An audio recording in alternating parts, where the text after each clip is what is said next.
First graders, good Friday morning. We're going to finish this. That's right, we're going to finish this. I hope you're ready. You probably are because you tuned in. So, chapter 13, Joe again. I wish Mike would come over every day, said Benny one morning. Well, I don't, said all the others at once.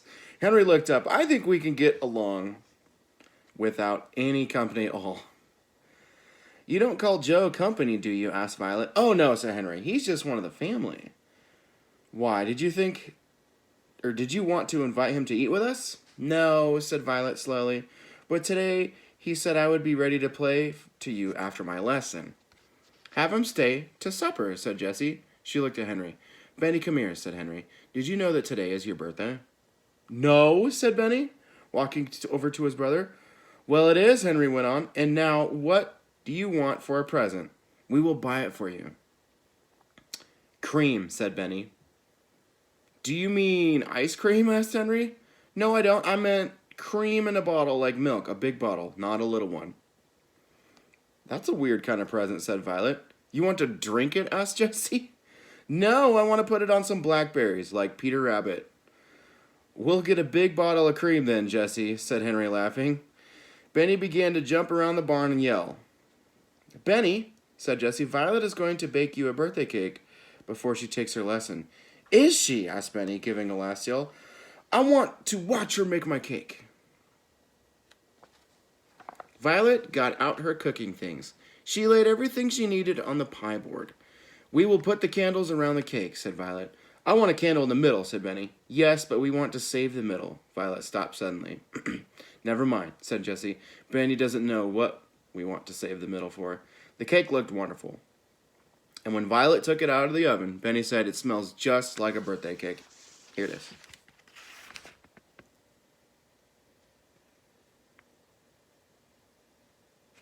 Yum! I want cake.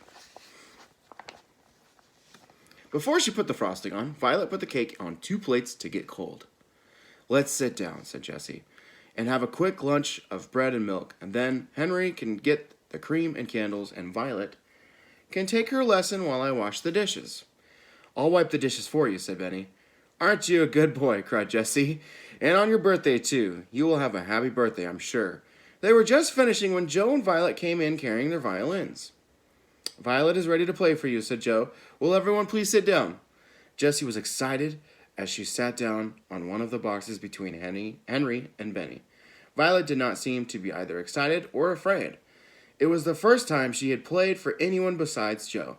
She waited now, holding her violin for her teacher to tell her where to stand. Joe told Violet to stand facing the door. He stood with his back to the wall where he could watch Violet. Then they began to play. Violet's part was very easy, but Joe's part was hard. It seemed to be only Violet's playing that the children heard. Violet did not seem like their sister. Beautiful, cried Jessie at the end. She's good, isn't she? Asked Joe, turning around. Wonderful, said Henry. She could be a real violin player, couldn't she, Joe? She could be, and she will be, replied Joe. I wish Violet would play it again, so I would get used to it, said Benny. Do play it again, said Jessie. I could listen to it all day. Violet and Joe began to play the piece again.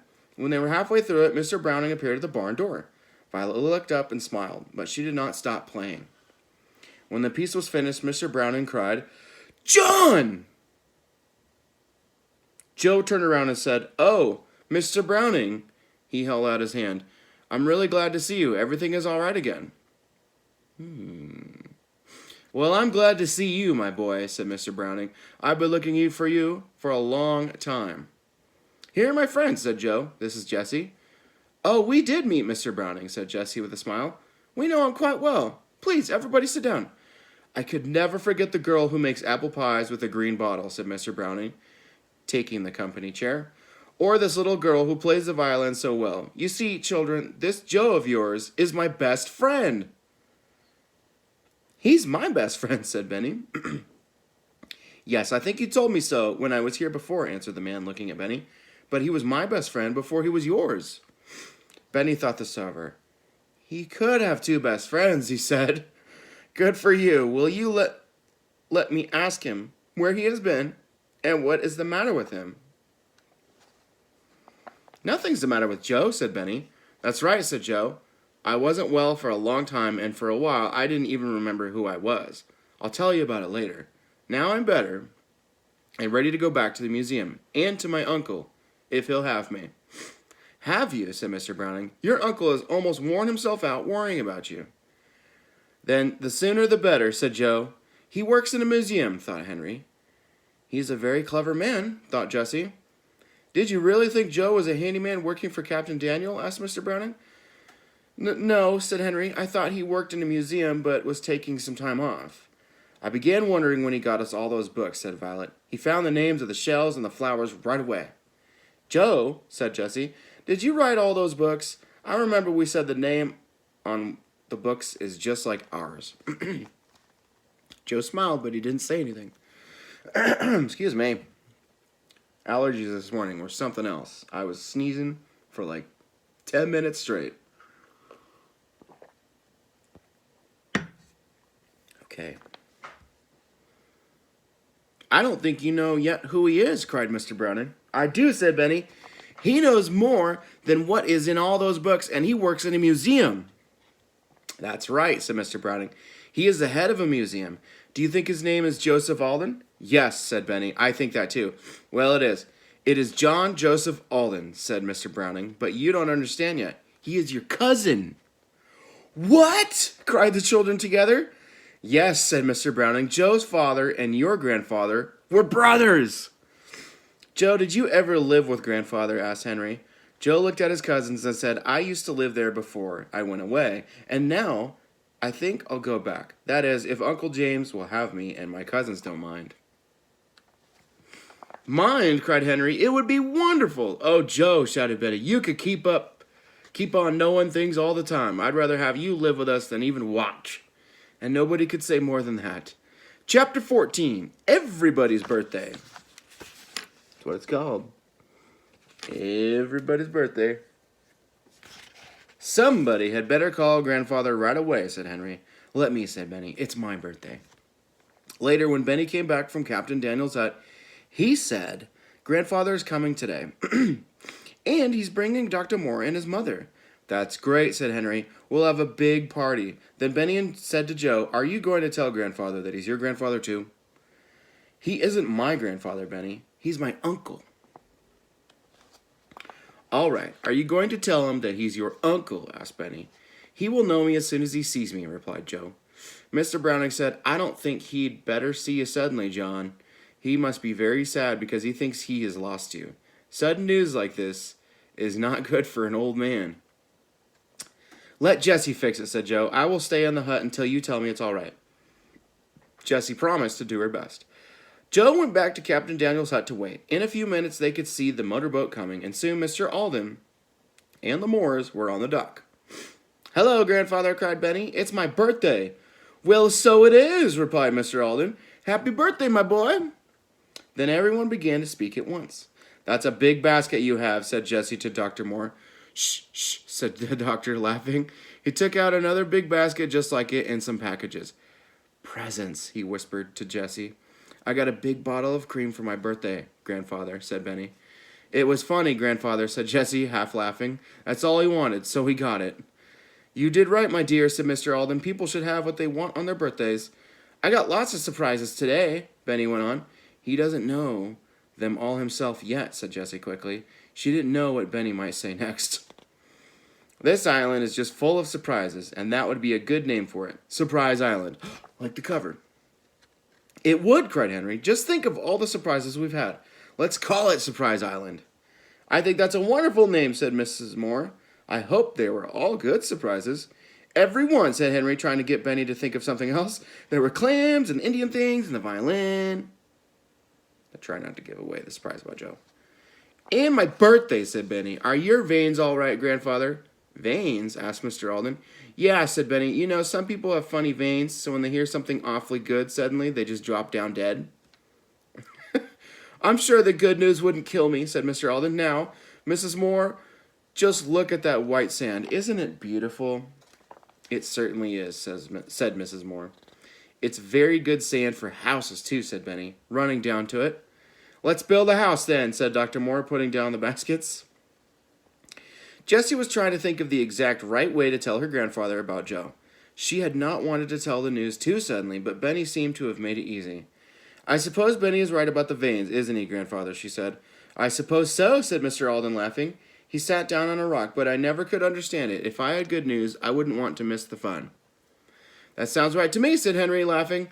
Jessie could not wait any longer. We have a wonderful surprise for you, grandfather, she said, getting up. Come, you know what you promised about the veins? You can't drop dead because you promised, shouted Benny. What do you mean? Asked Mr. Alden, looking very white. He started to go with excited children. Go with the excited children. Think of the nicest surprise you can, said Henry. What would that thing be? It wouldn't be a thing, it would be a man, said Mr. Alden. That's all right, cried Jessie. It is a man. Violet took her grandfather's hand. Are you too worn out to run just a little way now? Joe is so worried. Joe, said Mr. Alden, but then he saw two men coming along. My dear John, cried Mr. Alden. Joe ran up and took his uncle's hands. Uncle James, I want you to meet my good friend, Mr. Browning, said Joe. I am so glad to meet you, Mr. Browning, said Mr. Alden as they shook hands. Then he turned to Joe. But why didn't you come home, John? Why didn't you come right to see me? Before I came home, I wanted to be sure I was all right, said Joe, but first I went to old Captain Daniel on the island. I met Dr. Moore early this summer when he came with all the children. Dr. Moore, do you mean you knew who he was all this time? Asked Mr. Alden. Yes, replied the doctor, but I promised not to tell. I wanted to be sure myself that Joe was well again. Besides, it was a good way for him to get to know his new cousins. I got 2 presents for my birthday, said Benny, a new cousin and a bottle of cream. I feel as if it were my birthday, said Joe, looking at him. And so do I, agreed Mr. Alden. I think it's my birthday too, said Mr. Browning, looking at his old friend. It's everybody's birthday, cried Jessie. Can't you all come to the barn for our birthday supper? We can cut the cake into tiny slices. I could really go for some cake right now.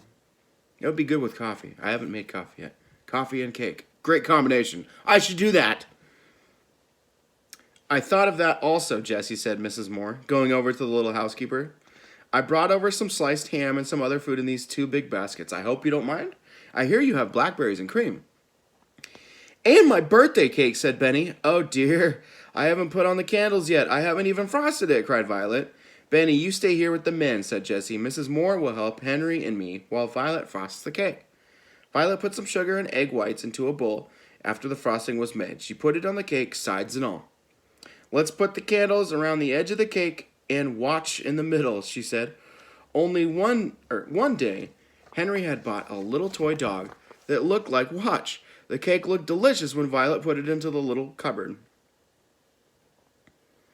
Mrs. Moore began to take things out of the baskets. Besides a large plate piled high with ham, there were many other delicious things to eat. Jessie was delighted that Mrs. Moore had brought some extra plates and a tablecloth. She helped Mrs. Moore put the white cloth carefully on the table. Violet set the birthday cake at Benny's place. Then she filled the bowl of purple and white flowers to put in the middle of the table. When Benny saw the cake and the toy dog, he laughed and said, that looks just like Watch in the middle of my cake. Now everybody began to sit down around the table. Some sat on boxes, Grandfather sat on the company chair, and Joe sat on the block of wood. Mrs. Moore passed the plate of ham to Benny. No, thank you, said Benny. I don't want any ham. I just want blackberries and sugar and cream. Here they all are.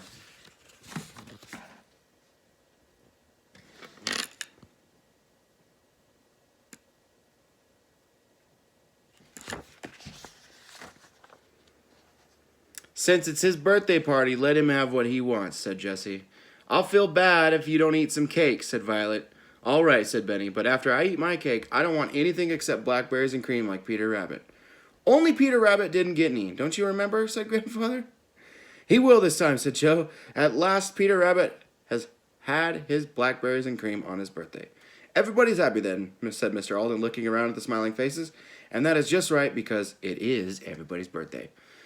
Chapter 15, the last chapter. Oh, it says goodbye, summer. This will be a good chapter for like the last day of summer break, right? We haven't even started summer break yet. That's what's exciting about this chapter. Goodbye, summer. That's what I say at the end of summer. It was late summer, and the children were sitting with Joe on the beach. We have to go home tonight, said Jessie sadly. Grandfather says he wants to take us on a trip before school begins. That's exciting, said Henry. I don't mind going home, said Violet. I miss Grandfather, and he must have been lonesome, even if he didn't say so. Yes, I need coffee, I know. I hope we can come again this next summer, said Henry. We've had such a good time. I'm glad we can sit down and talk quietly, said Joe, because I want to tell you something. I hope you won't feel too bad about it. What is it? Asked Henry quickly. It's about the cave and the shell pile, said Joe. Oh, yes, said Jessie. Tell us the whole story, Joe. I know you would like to dig in that cave now. You found it, and you found the Indian things in it, but somebody ought to dig there who understands it. Meaning yourselves? Asked Henry. No, not alone, replied Joe. Your grandfather, my Uncle James, is letting a lot of men come to work at the cave. They are coming over with all their tools to dig very carefully, so that they don't miss anything or damage anything. That's all right, said Benny. Couldn't we watch them? Sometimes you could, said Joe. Sometimes you couldn't. You see, they're going to blow the top off the cave. He watched the children as he said this. Oh, boy, cried Benny. That's the day I'd like to come. You would, said Joe. That's just the day you can't come. Benny suddenly began yelling at the top of his voice, I want to come to the day they blow the top off the cave. And then he began to howl. Throwing himself down on the sand, he howled and yelled just as loudly as he could. My, cried Joe, who had not heard Benny howl before. Can you stop him? Does he do that often? No, not often, shouted Jessie over the noise. Listen, Benny, said Violet. Stop crying and I'll build you a sand house. But Benny still howled. Look here, Benny, Henry said finally. What will Joe think? In spite of anything they could say, Benny yelled on and on. I'm sorry, Henry said to Joe at last. He will stop sometime. Someday he'll grow up. Just then a voice said very softly, Please. It was Captain Daniel. I came over, he began, but stopped because of the noise. Benny opened one eye. Captain Daniel went on a little louder. I came over to see if you'd like to go with me when I get my lobsters. At this, Benny opened the other eye and stopped howling. I would, he said. Whew, said Joe. What a noise that was. It was for sure, said Captain Daniel. I heard it down in my boat. He hasn't howled all summer until today, said Henry. He's getting over it. I hope so, said Joe. We'd like to go with you very much, Captain Daniel, said Jessie. Any time, said the captain. Let's go right now, said Benny, just as if he had never cried at all. All right, Captain, we're ready to go, said Henry. Then everyone jumped up and climbed over the rocks with Captain Daniel into the motorboat. As they scrambled into the boat, Benny asked, Is it fun to get lobsters, Captain Daniel? I enjoy it, answered the captain. Your grandfather enjoys it too. I promised him to take you out once before you went home. There was a pail of fish heads for bait in the bottom of the boat and a big empty box. Captain Daniel told them all where to sit. Sorry, said Captain Daniel, looking at watch. I don't think we'd better take the dog along. Can't you leave him? I'm not going either, said Joe. I have to telephone a lot of people. Don't you think Watch would stay with me? He will if Jessie tells him, said Henry. Listen, Watch, said Jessie. Sit down here. Stay with Joe. Watch obeyed and sat down. Good dog, said Jessie. He understands. Soon Captain Daniel started the motor, and the children waved goodbye to Joe. How nice is this, cried Jessie. She put her fingers in the water. I wish you had asked us to go with you before, said Henry. It's wonderful. Why is that red board floating out there, asked Benny, pointing at a red board.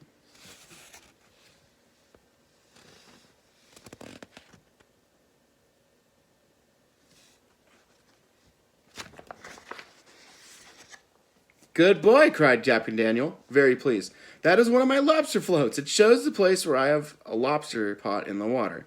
Good sharp eyes you have, Benny, to notice that. As they came near the red board, Captain Daniel stopped the motor. Can you reach it, Henry? He asked as the boat stopped. Henry caught the red float and began to lift it out of the water. A lot of rope came up, and at last a heavy lobster pot. Oh, you caught some lobsters, shouted Benny. Aren't they weird? These are different from real lobsters. They're green. All lobsters are green, Benny, said Jessie. They turn red when they're cooked. Will these turn red too? Asked Benny, looking at the claws. Sure, said Captain Daniel.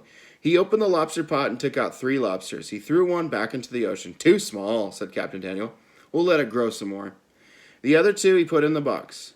Don't pick them up, Benny, he warned Henry. You've got to look out for those big claws. Captain Daniel baited the lobster pot with old fish heads, shut it, and let it down again into the water. Then he started the motor, and away they went. The one who sees the next float first gets all the lobsters in it, said Captain Daniel. What color is it, said Benny. Oh, that would be telling. Each one is a different color, answered the captain.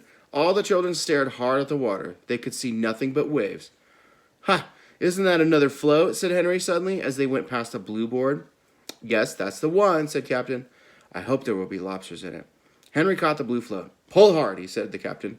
It's deep here, and there will be more rope. Want any help? No, said Henry. It was hard work. The rope seemed to go straight to the bottom of the ocean. At last the lobster pot came in sight. Empty, cried Jessie. Too bad. Yes, said Captain Daniel, taking in the lobster pot. It often happens. This is the best one some days. Do you notice that the bait is gone? He baited the pot again and let it down. The next one will be yours also, Henry. Hope for better luck, said the captain. Soon Benny said, This float is white, or maybe it's a wave. No, it's a float, said Captain Daniel, laughing. Henry will have to give you a lobster for finding this float. Everyone watched as Henry pulled in the lobster pot. At last it came to the top. Oh, there are a lot, cried Henry. It is a pile of claws. There must be 4 lobsters. No, 5. 6, said Jessie as Captain Daniel dropped them in one by one into the box. Isn't that enough for our dinner? 6 lobsters? You and Joe will have to come to dinner too, to help us eat them all. Yes, thank you, and I'll boil them for you, said Captain Daniel. I have a big, wide kettle. When you take the meat out of the shells, it is ready to eat. But I don't know how to take the meat out, said Jessie. Joe will show you, said the captain. Let's do it outdoors, said Jessie. After they had pulled in a few more lobster pots, Captain Daniel headed the boat back to the island. You caught 15 lobsters, said Benny. That's a lot. Not very many, said the captain when they had reached the island again. Some days I get 2 or 3 dozen, and 6 of these lobsters are yours. When the lobsters had been cooked, Joe sat down on the sand with his young cousins to take out the lobster meat. Jessie and Henry worked, but Violet and Benny just watched. While they were working, Benny said, Please let me come when they blow the top off the cave. Joe looked a little worried. He remembered what had happened before when he said no, and so he said, Benny, I'm sorry, but the only ones who will do the work can come. Will you be here? Asked Violet. Yes, Violet, I have to come. You see, this is my work. All the things will go in a museum bigger than Uncle James's museum. You found some wonderful things. Oh, Joe, I'd like to have this for my work, too, cried Henry. Would you teach me? Yes, Henry, I'd like to. You can never tell what will happen. We might work together.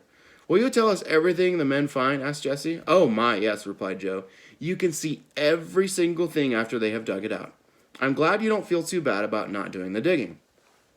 We understand, said Henry. It will be better this way. Now, the lobster meat is all out, said Jessie. How shall we fix it, Joe? Some people like it cold, began Joe. But I want to cook just once more on the stove, cried Jessie. Joe smiled. Then have a stew. Put the lobster meat in the milk with butter and salt, and I'll eat it hot. That sounds good, said Jessie. The stew was delicious. When they were eating, Henry said, I have an idea. Let's come back here weekends until it gets too cold to come. Wonderful, said Jessie. Now we won't have much packing to do. We've eaten all the food. Violet put the dishes in the cupboard while Jessie put the towels and blankets in boxes to be taken home and washed. Henry stood the rest of the boxes along the wall and shut all the windows. They left the museum just as it was. Benny carried Violet's paints, pen, and her work bag. She carried the violin herself. Goodbye, Barn, said Benny when Henry shut the door. I'm not going to cry. Good for you, Benny, said Henry. Just keep thinking how lonesome Grandfather has been. I want to go home now, said Benny. I want to sleep in my real bed. Henry laughed. A real bed seemed very good to him, too. Captain Daniel took the children over to the mainland. When they saw their grandfather waiting for them in the car, they ran to him and all began to talk at once. Get in, said Mr. Alden. I want to hear all about it, but I can't understand 4 people all talking at the same time. But the children could hardly wait to take turns. They told him about the floats and the lobsters in the cave. They are going to blow the top off the cave, Grandfather, cried Benny. Really, said Mr. Alden, who of course knew all about it. What a noise that will make! Joe won't be home for some good... Wow, Mr. Bernstein, slow down.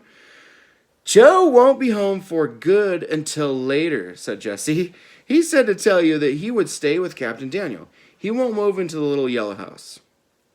I should say he won't, cried Mr. Alden. For a minute, the children were too surprised to say anything. Then Henry said, Grandfather, that's the one thing we can't understand. Why didn't we ever get to go into that little yellow house? Doesn't it belong to you? Mr. Alden looked at his grandchildren. Then he said quietly, That's another story. We won't ask about it now, said Jessie quickly. You have been so wonderful to us. Thank you for our summer on the island. That's all right, said Mr. Alden, smiling again. I'm glad to have you all at home. I believe I shall be even more glad to hear Watch bark at the milkman tomorrow morning. That night, when Jessie was going to bed in her own room, she thought she heard Benny calling. Did you call me, Benny? She asked, going into her little brother's room. Yes, said Benny very slowly, for he was almost asleep. I said Joe is going to live with us, and he's my best friend in all the world. Yes, I know he is, said Jessie, pulling up the blanket. I mean all but you, Jessie, of course, and Violet and Grandfather. And Watch? Asked Jessie. Yes, of course, Watch and Henry.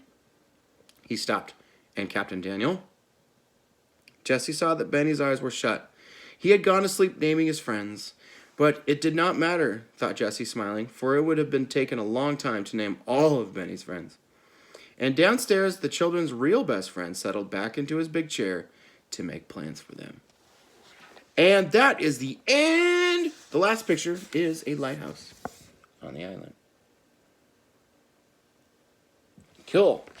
That was a good story. That was a longer story than the first one. If you stuck through this whole video, which is like 26 minutes right now, I'm impressed.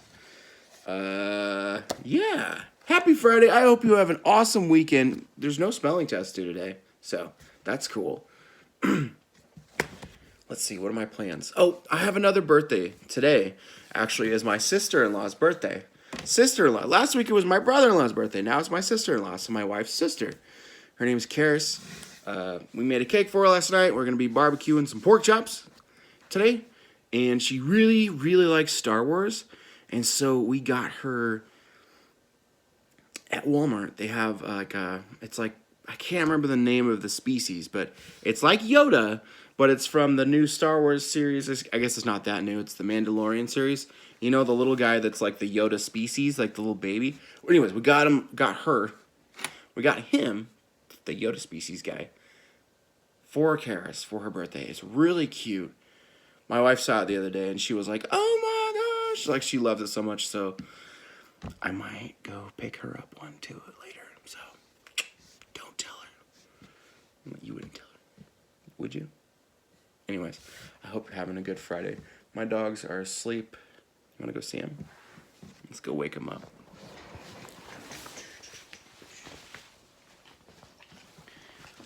This is Arrow. You may have met him before. He's stretching. Oh, hi. Good stretch. Good stretch. Yeah. They just ate, so they're pretty relaxed. Aren't you? Yeah, what are you doing? And then, of course, we've got the big girl, Darby. Arrow. Hi, Darby. Oh, she's got to do a stretch. She's doing the stretch. Anyways, I hope you have a... I hope you have a good Friday.